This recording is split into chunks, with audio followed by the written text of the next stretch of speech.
चलिए शुरू करते हैं बिहार की हर बड़ी और भरोसेमंद खबर सिर्फ 5 मिनट में। सुल्तानगंज पुल हादसा, बार बार गिर रहे पिलर, 2 लोगों की जा चुकी जान। खगड़िया में बन रहे अगुवानी सुल्तानगंज महासेतु को लेकर एक बार फिर चिंता बढ़ गई है। इस पुल के निर्माण के दौरान अब तक कुल 7 पिलर गिर चुके हैं, जिससे 2 लोगों की मौत भी हो चुकी है। हालिया घटना के बाद लोगों को भागलपुर के पुराने विक्रमशिला सेतु हादसे की याद फिर ताज़ा हो गई है। बताया जा रहा है कि ये पुल पहले भी 2 बड़े हादसों का शिकार हो चुका है, एक 2022 में और दूसरा 2023 में। हर बार निर्माण में लापरवाही और तकनीकी खामियों पर सवाल उठे, लेकिन इसके बावजूद काम जारी है।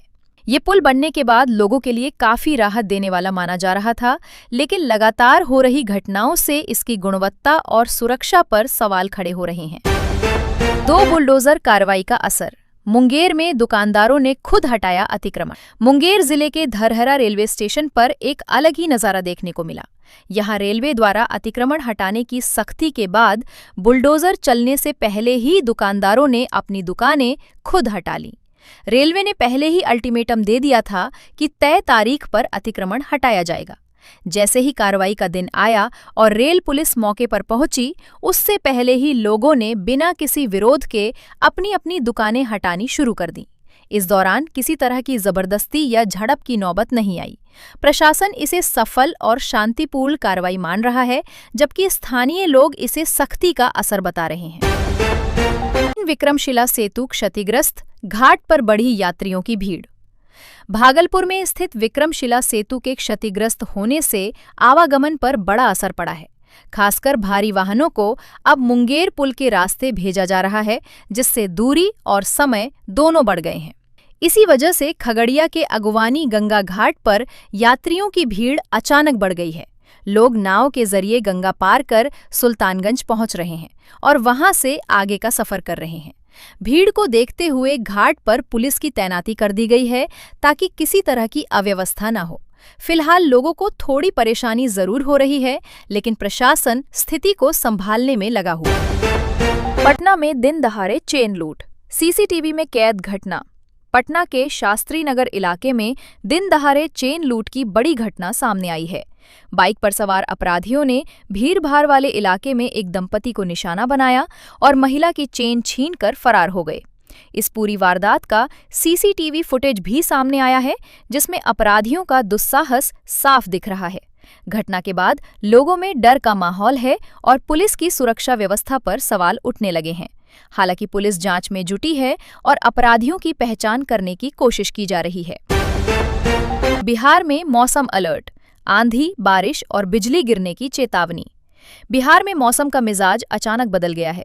पटना समेत करीब 18 जिलों में आंधी, बारिश और वज्रपात, बिजली गिरने का अलर्ट जारी किया गया है। मौसम विभाग के अनुसार बंगाल की खाड़ी से आ रही नमी युक्त हवा और पश्चिमी विक्षोभ के कारण ये बदलाव हो रहा है। अगले कुछ दिनों तक आसमान में बादल छाए रहेंगे और कहीं-कहीं हल्की से मध्यम बारिश हो सकती है।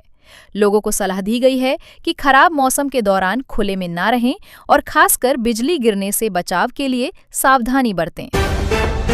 विक्रमशिला सेतु धंसा, भागलपुर में बढ़ेगी परेशानी। भागलपुर में स्थित विक्रमशिला सेतु का करीब 33 मीटर हिस्सा गंगा नदी में धंस गया है।